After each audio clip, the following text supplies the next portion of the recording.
right, well, let me show you what I'm doing. So right now I'm cleaning all this up, and now I'm going to clean all this up, take all the paint off of it, because I'm going to replace the chains that came with my Scamp trailer, these little safety chains.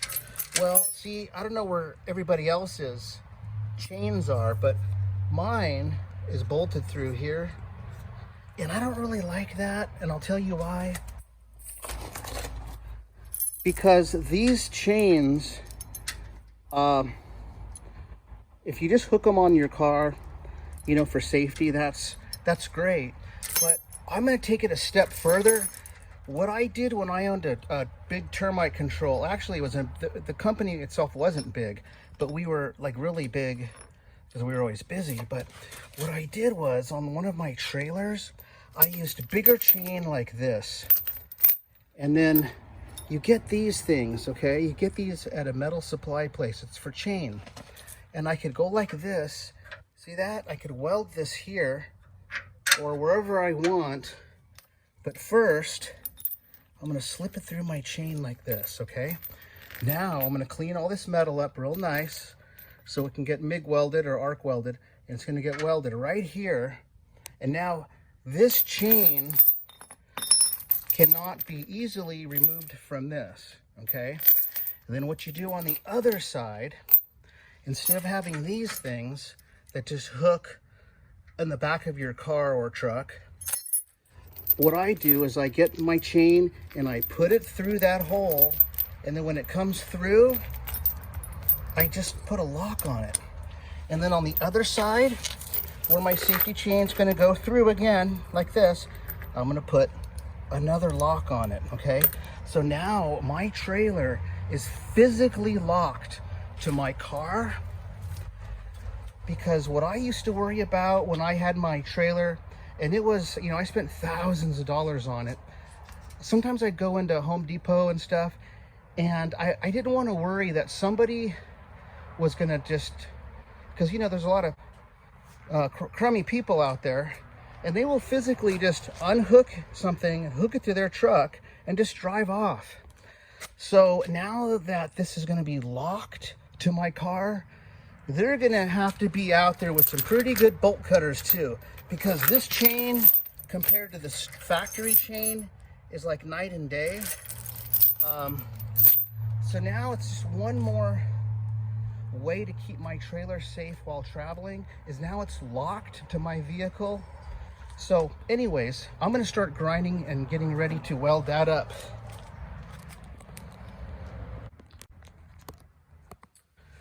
All right, well, earlier we used a 4.5-inch angle grinder with this flappy disc on it to clean all the paint off the frame. It took it off really quick. I still have a lot more to go. But what I wanted to show you was, what I wanted to say is, if you don't have a 4.5-inch angle grinder, I think this one was fairly inexpensive.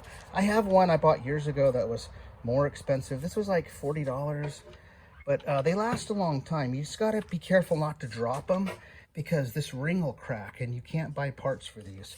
But if you take care of it, it'll seriously last you for years. All right, well, I'm gonna go ahead and I'm gonna put this cutting disc on. I'm going to cut this link off, so now this chain will be into 2 pieces, and they're equal in length, and I'm going to use it for my project. So I'm going to cut this link off real quick.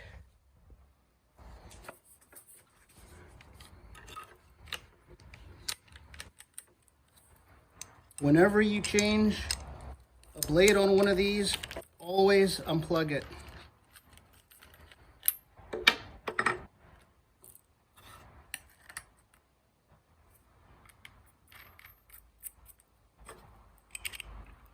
Now I'm also going to wear safety glasses and some gloves. You don't want to get hit by this by accident.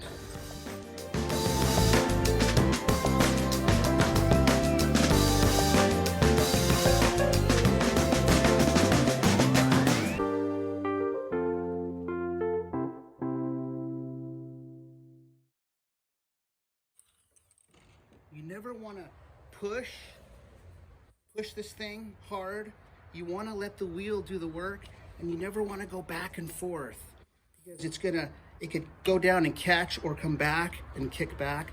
You just hold it still, steady pressure, and just go nice and straight. Let the wheel do the work.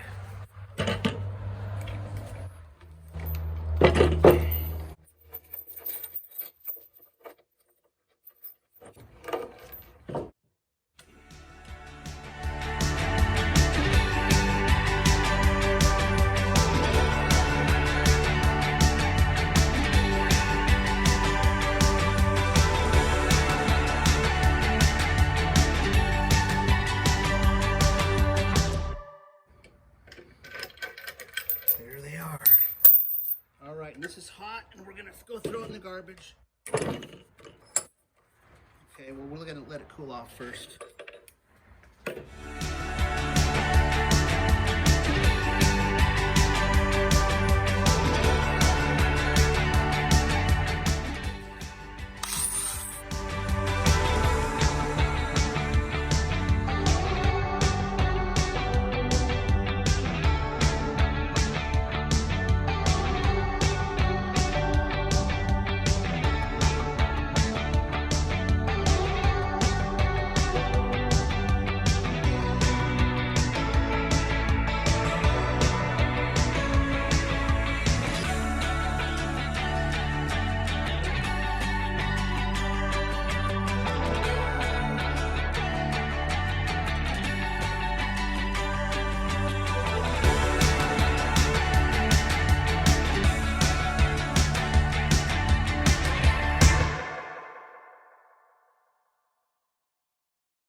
Okay, that's exactly how you want it prepared before you weld onto it.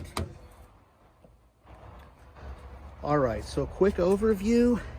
This is all cleaned, ready for weld. See how clean that is? It's just bare metal. That's all bare metal, ready to be welded onto. Over this side, that's all bare metal right there.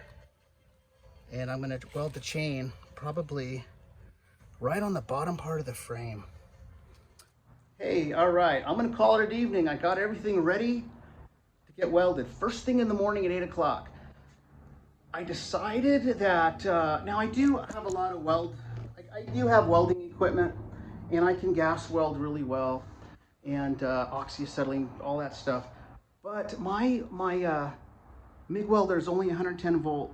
And I have a professional coming over, and I think he's going to use 220 or like an arc welder or something, but he's going to do the welds for me really well because I just don't want to take, you know, any chances safety wise, you know, things like my back bumper that's holding my spare tire. I don't want that to fall off on the freeway because of a bad weld, you know.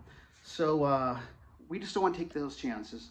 Anyways, I'll see you guys in the morning. All right. All right, well, I decided, I got up really early this morning. I'm still waiting on the welder. He should be here any minute. And I started looking at everything, and I just wanted to mock everything up. And sure enough, what I never realized was when I put my battery box here and then my tank here, it's going to be so close that I actually, even though I can shut the lid, I can't extend this to lock it because it hits the tank. So I got up and made this morning. I just had some stock material.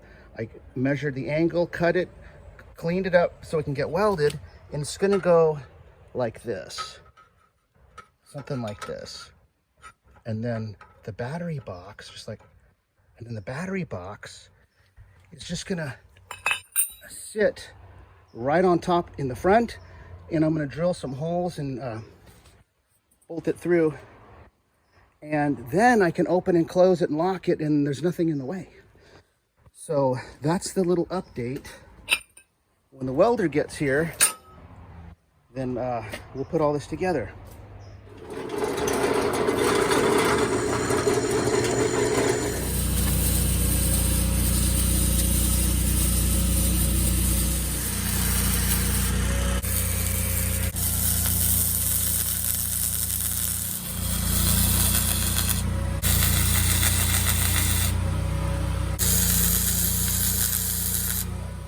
My name's Ski from Ski's Mobile Welding. I pride myself in making sure the work is done Oh, beautiful. 101%. If it's 99, it ain't good enough. Right. If it's not good enough to the safety of me and my family, I wouldn't do it for anybody else. So Right. the best thing is I love working with people like this guy because they're there, they know what they want, they don't say, well, I don't know, how should this go and where should I put this? And no, that's wrong. He had it all cleaned up, he had it all prepped, he had it all designed in his head, and the pieces cut. It makes the job so much easier, Oh, which good. makes my charging him less easier. Oh, thank you. Oh, that's great. Thanks.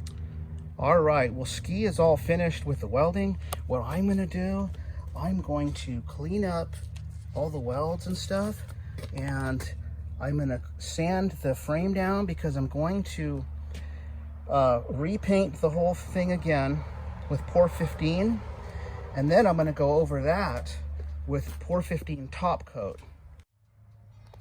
Okay, well, I'm grinding the welds so that when I paint the trailer, it looks a lot smoother. So I'm going to probably clean these welds up. And really that's about it. I'm gonna get some of the little spatter off the sides. I'm gonna sand all this down, but you always want to grind the weld. See, there, I could still feel it's like a lump. You want it to be smooth like this.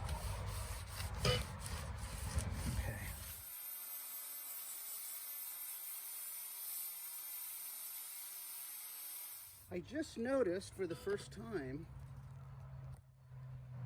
as I was cleaning this that there's the letter CA. See that? It's like it was stamped for California. I've never seen that before. Okay, well, see my number, I have it here, but I also found numbers back here. But that is brand new. Never seen that. Okay, well, I'm gonna keep cleaning this up. I gotta clean that, these weld marks. You don't want to just paint over that. You gotta sand all that. You want it really smooth, so when it's done, it looks really nice. See how much cleaner that looks? The weld over the chain. The welds up here.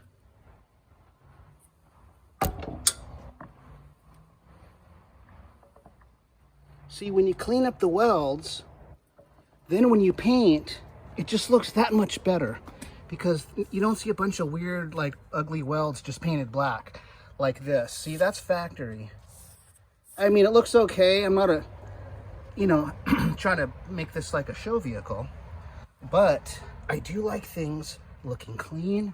So we're just gonna grind those welds down. It's just gonna look a lot nicer.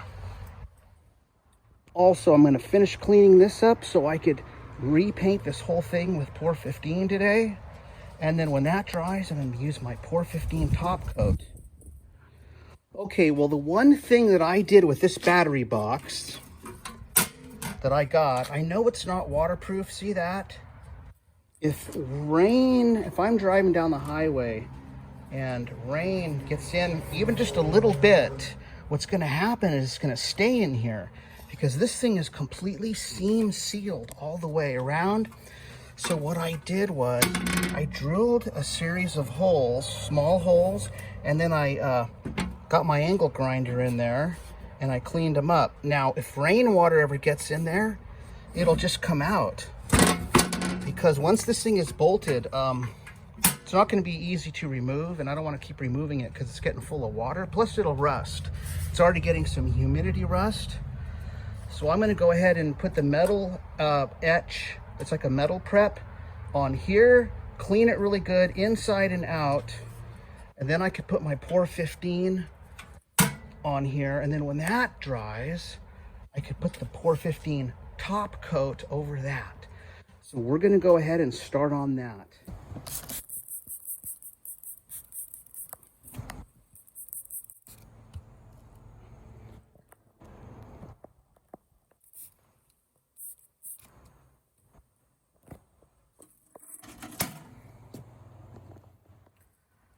Okay, you have to keep this wet for 20 minutes. Then you can rinse it off. By rinsing it off, you'll neutralize it, but you have to put it on, let it sit for 20 minutes but don't let it dry. You might have to spray it a couple times, then rinse it off. Let it dry, then it's ready for paint.